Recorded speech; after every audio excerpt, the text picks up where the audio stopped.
کہ ایرانی پاسداران نے کویت میں ایک فضائی اڈے پہ کم از کم 2 میزائل داغے ہیں آج ارلی وقت میں۔ امریکی سینٹرل کمانڈ کہتی ہے کہ ایرانی حملے کو کامیابی سے پسپا کیا گیا ہے، انٹرسیپٹ کر دیا گیا ہے۔ ایرانی حکام کا کہنا ہے کہ اس کویتی اڈے سے ایرانی جزیرے سرک کو نشانہ بنایا جا رہا تھا۔ متعدد عرب ممالک نے مذمت کی ہے ایران کی اس جارحیت کی، اور مذمت ابھی جاری ہے۔ یہ تو ایک سمپل خبر ہے، یہ کچھ نہیں ہے، نیو نارمل ہے۔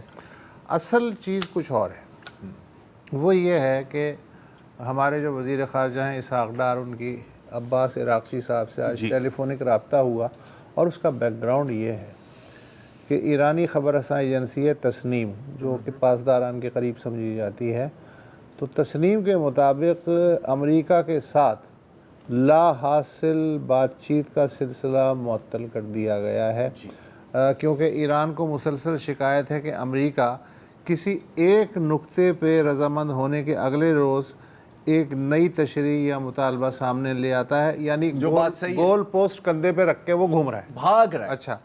اچھا، ان حالات میں کسی بھی امن فارمولے پہ متفق ہونا بہت مشکل ہے۔ بات چیت کے نام پہ، یہ ایرانی کہہ رہے ہیں کہ بات چیت کے نام پہ دوسری جانب سے صرف ڈرامہ چل رہا ہے، بیانات اور نیت کے تضاد ہر نئے دن کے ساتھ بڑھتا جا رہا ہے۔ تو اب کہاں میچ کہاں کھیلیں؟ ایسا ہی ہے نا، آپ دیکھیں پچھلے مطلب جب سے یہ جنگ بندی کا اعلان ہوا یا اس سے پہلے بھی ایک بات ہوتی ہے کہ جی ہاں بالکل بس اب نہ ان قریب ایم او یو سائن ہونے والا ہے یا اگریمنٹ سائن ہونے والی ہے، لوگ پہنچ بھی جاتے ہیں، پھر کیا ہوتا ہے، پھر ٹرمپ کا کوئی ایسا ایک بیان آتا ہے جس سے پھر ایران کو بھی اپنی پوزیشن ہارڈن کرنی پڑتی ہے۔ ابھی ایک پہلو یہ ہے، یہ کیلکولیٹڈ ہے یا کس کی طرف سے؟ کس کی طرف سے؟ ٹرمپ کی طرف سے؟ میرا خیال ہے کہ اب یہ نفسیاتی ہے۔ میرا خیال یہ بھی ہے کہ ایک تو ٹرمپ کافی کان کے کچے ہیں، دوسرا کہ وہ اس وقت فیصلہ لینا نہیں چاہ رہے، یا ادھر یا ادھر، کیونکہ دونوں سائڈوں سے پھنس رہے ہیں۔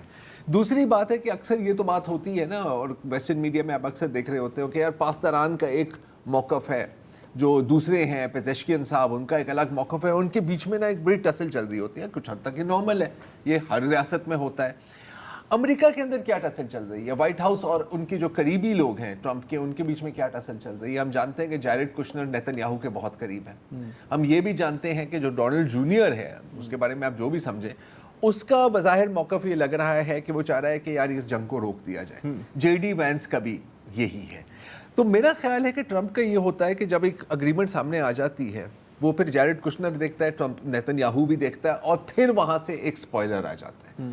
تو یہ اس وقت تک فیصلہ نہیں لے گا جب تک اس کو فیصلہ لینے پر یہ مجبور نہیں ہو جائے۔ وہ کیسے ہوگا؟ اور وہ کیسے ہوگا؟ وہ اسی وقت ہوگا بدقسمتی سے جب امریکہ، پوری دنیا سمیت امریکہ کی معیشت کو بھی بہت بڑا ہٹ ملے گا۔ اس سے پہلے ہم ڈوب جائیں گے، ٹھیک ہے، کیونکہ ہم ہیں نیچے حصے میں، وہ پھر بھی پہاڑ پر ہیں، تو سیلاب پہلے ہمیں ڈبائے گا پھر وہاں تک پہنچے گا۔ اور اچھا، امریکن میں اصل ہٹ کہاں آئے گی؟ جب ان کا جو اسٹریٹجک آئل ریزرو ہے وہ ختم ہونے جائے گا، اور وہ کتنا دور ہے؟ انٹرنیشنل انرجی ایجنسی کا ایک گراف ہے، اگر اس کو فل سکرین پر اتنا نظر نہیں آ رہا، یہ آپ جو آخری والا حصہ دیکھ رہے ہو نا، جس کے اوپر یہ لال دائرہ بنا ہوا ہے، یہ ہے یہ ہے جنوری 2026 سے آگے جاتے ہوئے۔ تو اس میں آپ دیکھ رہے ہیں کہ ایک دم یہ نیچے کی طرف جا رہا ہے، باقی آپ دیکھیں نا پورا سٹیبل رہا ہے۔ یہ ہے جب جنگ شروع ہوتی ہے اور جب ابنا ہرمز بند ہوتا ہے تو یہاں سے نیچے جانے لگا ہے۔ اس کیلکولیشن کو اگر آپ تھوڑا سا آگے لے جائیں، اس کا مطلب ہے کہ اگست، سپٹمبر یا زیادہ سے زیادہ اکتوبر تک تیل ختم ہے دنیا سے۔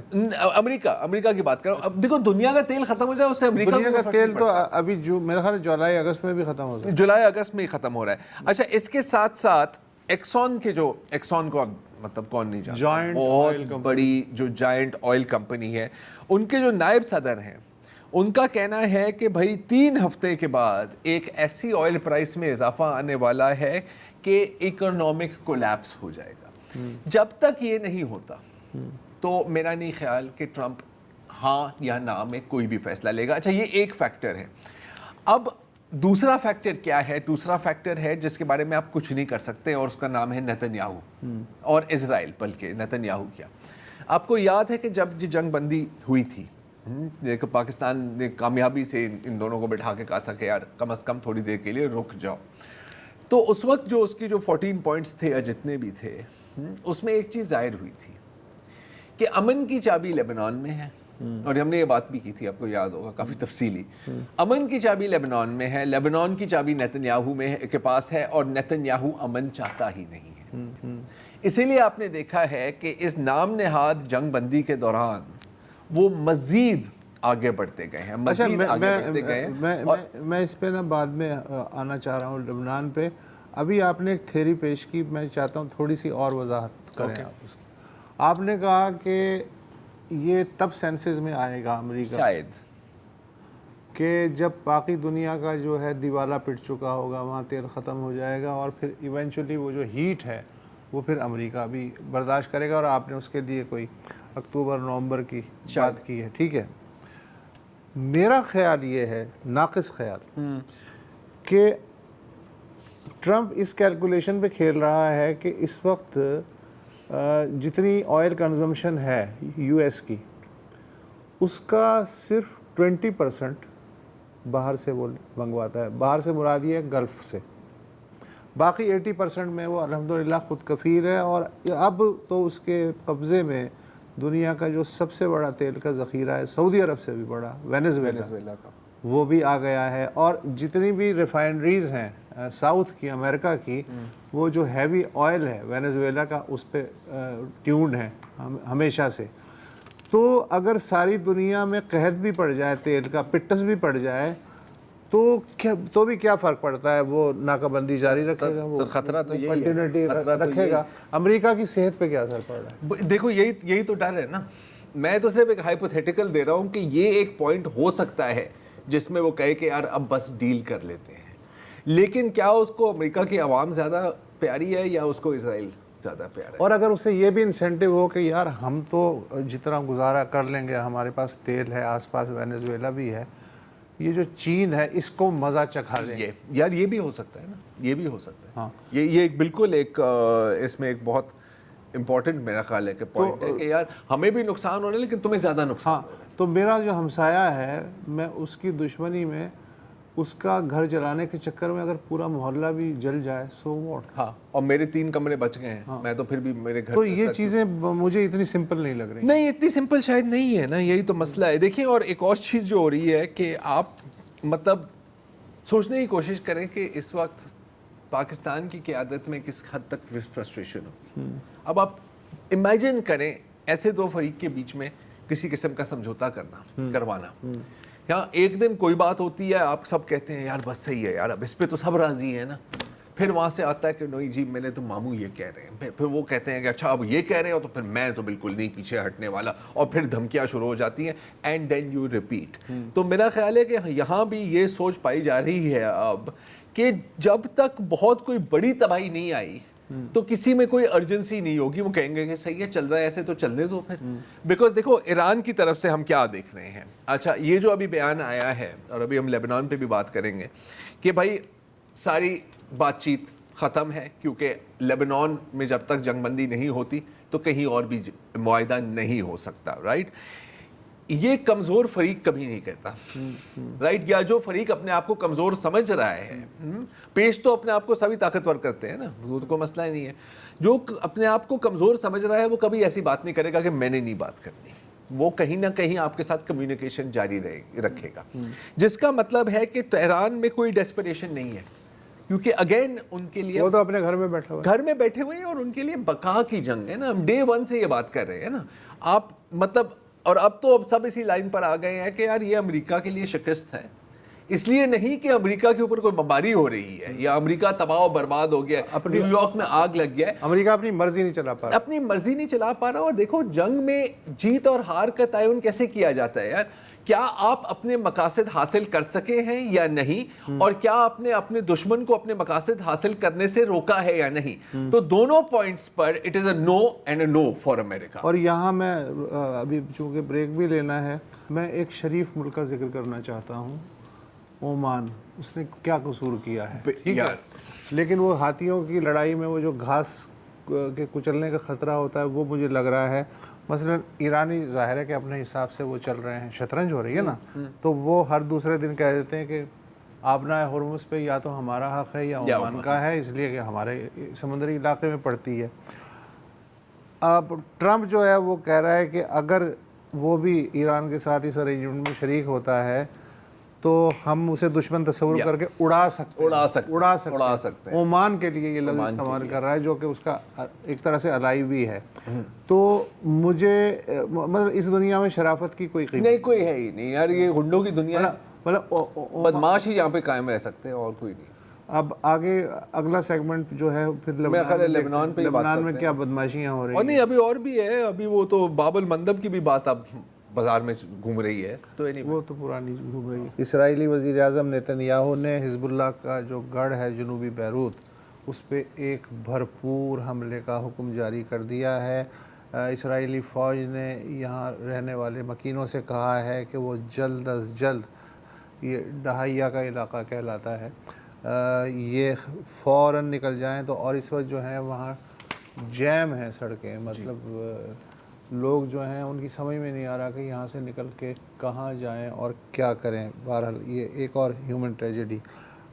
گزشتہ روز اسرائیلی وزیر سلامتی ہیں بین گویر صاحب، انہوں نے پوسٹ لگائی کہ وزیر اعظم نیتن یاہو کو چاہیے کہ وہ جنوبی بیروت کو صفحہ ہستی سے مٹا دیں۔ یہ ایک وزیر کے الفاظ ہیں۔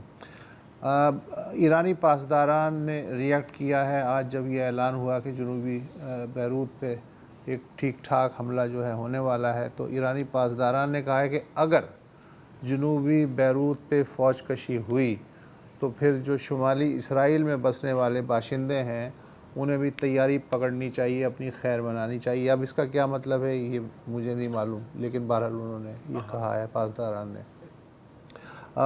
اسرائیلی فوج کو قدم قدم پہ حزب اللہ کی مزاحمت کا سامنا ہے، جتنی بھی وہ کر سکتے ہیں، لیکن اسرائیلی فوج نے لبنان کا 5واں بڑا شہر ہے نباتیہ، اس پہ کنٹرول مستحکم کر لیا ہے یا نہیں کیا، اس بارے میں متضاد اطلاعات ہیں۔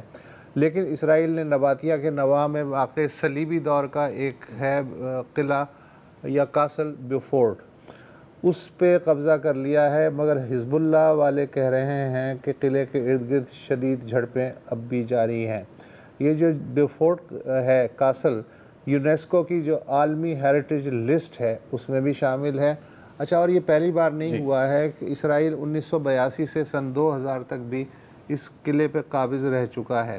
بیوفورٹ کی خوبی جو ہے ملٹری پوائنٹ آف ویو سے وہ یہ ہے کہ یہاں سے لگ بھگ اگر آپ وہاں کھڑے ہو جائیں تو پورا جو ساؤتھ لبنان ہے، ایون گولان تک، اور شمالی اسرائیل کا ایک بہت بڑا حصہ، اور وادی بقا جو ہے لبنان کی، اس کے بہت سے حصوں پہ نظر رکھی جا سکتی ہے۔ اس اعتبار سے بیوفورٹ اگر اسرائیل کے قبضے میں چلا گیا ہے تو یہ حزب اللہ کے لیے ایک اچھا خاصا اسٹریٹجک دھچکا ثابت ہو سکتا ہے۔ اسرائیلی فوج اس وقت دریائے لٹانی پار کر کے لبنان میں 30 کلومیٹر سے بھی اوپر پیش قدمی کر چکی ہے، اور ابھی تک نہیں معلوم کہ وہ کہاں تک جانا چاہتے ہیں۔ اور اسرائیلی فوج جو ہے، یہ تو اقوام متحدہ کے جو ریپورٹیر ہیں وہ بھی کہہ رہے ہیں کہ یہ جو اسرائیلی فوج ہے جنوبی لبنان کے دیہاتوں کو اسی طرح ختم کر رہی ہے جیسے غزہ میں کیا گیا تھا، یعنی بالکل صفحہ ہستی سے مٹا دینا۔ اچھا، مضحکہ خیز بات یہ ہے زرار صاحب کہ کاغذ پہ جنگ بندی ہے لبنان میں، ٹھیک ہے، مسلسل بمباری اور پیش قدمی بھی جاری ہے جنگ بندی کے دوران، اور واشنگٹن میں لبنان اور اسرائیل کے درمیان امریکی سرپرستی میں، مارکو روبیو صاحب کی سرپرستی میں امن بات چیت کا تھیٹر بھی چل رہا ہے۔ جی تو اچھا، نیتن یاہو کا جو ہے کچھ جو تبصرہ نگار ہیں وہ یہ کہتے ہیں کہ نیتن یاہو کا پورا ارادہ ہے کہ جنوبی لبنان دوبارہ انسانوں سے آباد نہ ہونے پائے، کیونکہ جو شمالی اسرائیل کی یہودی آبادی ہے وہ جنوبی لبنان کی بربادی کے ساتھ اٹیچ ہے۔ اسرائیل بظاہر ایک بفر زون بنانا چاہتا ہے، 1982 میں بھی اس نے یہی کہا تھا کہ ہم بفر زون بنانا چاہتے ہیں، مگر یہ بفر زون کتنا بڑا ہوگا اور اس پہ کس کا کنٹرول ہوگا، یہ فیصلہ بھی ظاہر ہے اسرائیل ہی کرے گا۔ لیکن کچھ ڈیفنس سے ریلیٹڈ لوگ ہیں وہ یہ کہہ رہے ہیں کہ اصل مسئلہ یہ نہیں ہے کہ یہ جنوبی لبنان میں کب تک رہتے ہیں یا نہیں رہتے، اصل مسئلہ یہ ہے کہ نیتن یاہو کا مسلسل حالت جنگ میں رہنا اس کا انٹرسٹ یہ ہے کہ ایران اور امریکہ کو کسی حتمی سمجھوتے پہ پہنچنے سے روکنے کے لیے یہ ایک مؤثر اسٹریٹجک چال ہے، کیونکہ امریکہ اسرائیل کو لبنان میں کچھ بھی کر گزرنے سے نہیں روکے گا، اور ایران اپنے جو جسے کہتے ہیں نا ایک کمپریہنسو پیس ایگریمنٹ، اس میں لبنان لازماً شامل ہے ایران کے خیال میں. تو نیتن باز نہیں آئے گا، ایران ایگری نہیں ہوگا، اور یوں سمجھوتا نہیں ہوگا، اور چیزیں ایسے ہی چلتی ہیں. نیتن کے لیے ون ون ویسن کے لیے ون ون ون سچویشن ہے، کوئی بھی کچھ بھی ہو جائے تو اس کا فائدہ ہی ہے. اچھا، ایران صرف ہمدردی کی بات نہیں ہے، ایران کے لیے یہ ایک اسٹریٹجک نیسیسٹی ہے، کیونکہ اگر وہاں سے حزب اللہ کو وائپ آؤٹ کیا جاتا ہے، جو ان کی یہی کوشش ہے، تو اس کا مطلب ہے کہ ایران کے لیے ایک ڈیٹرنس فرنٹ وہاں پر ختم ہو جاتا ہے. تو اگلی دفعہ جب ان پر حملہ ہوگا تو وہ ناردرن اسرائیل کو بھی تھریٹن نہیں کر سکیں گے، اور بلکہ لیبنان کو بھی پھر آپ سمجھے کہ جس طرح سے شام ہے وہ بھی اسی کیٹیگری میں آئے گا، رائٹ. اچھا، اب یہ آگے کیوں بڑھتے جا رہے ہیں؟ اس کا اس کا ایک معنی یہ بھی ہے کہ کیونکہ آپ حزب اللہ کو روک نہیں پائے، رائٹ. اگر آپ دیکھیں پچھلے 2-3 ہفتوں میں ایک ویڈیو کے بعد دوسری ویڈیو کے بعد تیسری ویڈیوز آ رہی ہیں جس میں حزب اللہ نے فائبر آپٹک ڈرونز اور FPV first person view drones کے استعمال سے ان کی ساری فارمیشنز کو ڈسرپٹ کیا ہوا ہے، اس حد تک کہ اب دن دہاڑے وہ ایڈوانس کرتے ہی نہیں، اب وہ رات میں ایڈوانس کرتے ہیں، جس کا توڑ پھر انہوں نے نکالا کہ نائٹ ویژن لگا دی ڈرونز کے اوپر. یہ جس بوفورٹ کاسل کی آپ بات کر رہے ہیں، رائٹ، وہاں پر بھی آج FPV کا ڈرون حملہ ہوا ہے جس میں ایک کم از کم اسرائیلی فوجی جاں بحق ہوا ہے، مارا گیا ہے، ہلاک ہوا ہے، مارا گیا ہے. تو یہ ہے. اب اس ایڈوانس کا مطلب یہ ہے کہ آپ جو حزب اللہ کا جو سینٹر آف گریوٹی ہے، جو ان کا جو مین فورس ہے، اس کو آپ بریک کرنا چاہ رہے ہیں. جتنا آپ ایڈوانس کرتے جائیں گے اتنے خطرے بھی بڑھتے جائیں گے. تو اگین پرماننٹ وار، پوری فلسفی ہے پرماننٹ وار. آپ نے بات کی کہ اسرائیل اور لیبنان کی حکومت، ان کو حکومت کہنا بھی تھوڑا عجیب ہی لگتا ہے کہ بیچ میں مذاکرات چل رہے ہیں، تو اس میں سے بھی بڑی مزیدار باتیں آ رہی ہیں. نہیں، یہ مذاکرات کینچی والے کاف سے مذاکرات. اچھا، بڑی انٹرسٹنگ باتیں ہو رہی ہیں وہاں پر. جو جوزف آؤن صاحب ہیں لیبنان کے، وہ کہہ رہے ہیں کہ جی ہم اگر بات چیت کر رہے ہیں اسرائیل کے ساتھ، کا یہ مطلب تو نہیں ہے نا کہ ہم لیٹ گئے ہیں. اور آپ کو ہنسنا منع ہے، کہا کہ بھائی پورے لیبنان کے اوپر لیبنیز فوج کا ہی قبضہ ہے اور تو وہاں پہ کوئی ہے ہی نہیں. اچھا، اسرائیل نے جو پوری پٹی 20% جو ملک ہڑپ کیا ہوا ہے اس پر آپ بات نہیں کریں گے. اور بالکل ہماری ذمہ داری ہے کہ جتنے بھی ملیشیا ہیں، حزب اللہ کا نام نہیں لیا، ان سے اسلحہ ہم نے ہی لینا ہے، کیونکہ آخرکار ہم ریاست ہیں، رائٹ. اور یہاں پر اور کسی کا تو کی مرضی نہیں چل سکتی، لیکن تھوڑا ٹائم تو لگے گا نا ہمیں. تو وہ اس طرح کی باتیں ہو رہی ہیں وہاں پر. اچھا، جہاں تک ٹرمپ کی بات ہے تو اس کا بھی ری ایکشن آیا ابھی تھوڑی دیر پہلے. جو ایران سے رپورٹس آ رہی ہیں، اس نے کہا کہ مجھے پرواہ نہیں ہے، میرا خیال ہے کہ ہم نے ویسے ہی بہت زیادہ باتیں کر لی ہیں، تھوڑی دیر کے لیے ہمیں خاموش بھی ہونا چاہیے. لیکن اس کا یہ مطلب نہیں ہے کہ ہم بمباری دوبارہ شروع کر رہے ہیں. اور یہ میں نیتن یاہو سے بھی پوچھوں گا کہ یار آپ کیا کرنا چاہ رہے ہو یہاں لیبنان میں؟ جیسے ٹرمپ کو تو بالکل اس کے بارے میں پتہ ہی نہیں ہے، اور ابھی رپورٹ ہو رہی ہے کہ اس وقت بھی ان کی فون پر بات چیت ہو رہی ہے.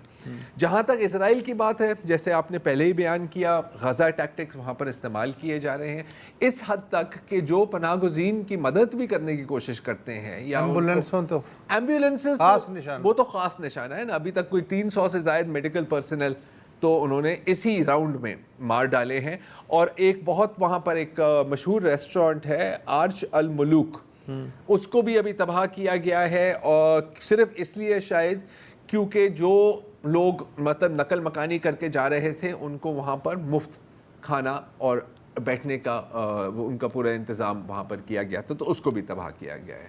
اچھا، اسرائیلی سپاہی خود کہہ رہے ہیں کہ یار ہمیں تو بڑا مزہ آ رہا ہے لیبنان میں، کیونکہ ہمیں مکمل آزادی ہے، جتنا بھی لوٹ مار آپ نے کرنا ہے. اور اس کے بے انتہاشا ویڈیوز ہیں، آپ نے غزہ میں بھی یہ دیکھے ہیں، لوگوں کے گھر کا سامان نکال کے رہ رہے ہیں. اس دفعہ کام بڑا آرگنائزڈ ہے وسط، اور وہ ایسے ہے کہ جتنا بھی سامان آپ چوری کرتے ہیں، وہ گاڑیاں ہوں یا مطلب فریج، ٹی وی وغیرہ وغیرہ، کاؤچ، صوفے بھی اٹھا کے لے جاتے ہیں. جو یونٹ لوٹ مار کر رہا ہے اس کے ہیڈ کوارٹرز پر سارا سامان جاتا ہے، اور پھر ایک بندہ کہتا ہے کہ یار یہ میں نے لوٹا تھا، یہ میرے گھر بھیجوا دینا. تو باقاعدہ ایک پوری پائپ لائن چل رہی ہے وہاں پر. Most professional army, most moral army, ہاں موسٹ مورل آرمی. تو یہ صورتحال ہے. تو ابھی امن تو ناظرین بہت دور کی بات ہے. میرا خیال ہے کہ ابھی ہم اسی سٹیٹ میں رہیں گے اگلے 2-3 ماہ تک, جس میں نہ جنگ ہے نہ امن ہے اور تباہی تو ویسے چلی رہی ہے. تو اس کے بارے میں کیا کہا جائے. تمہیں کتنا شوق ہے نیگیٹو گفتگو کرنے کا؟ مجھے شوق نہیں ہے, میں مجبور ہوں, کیا کروں. بس صحیح ہے.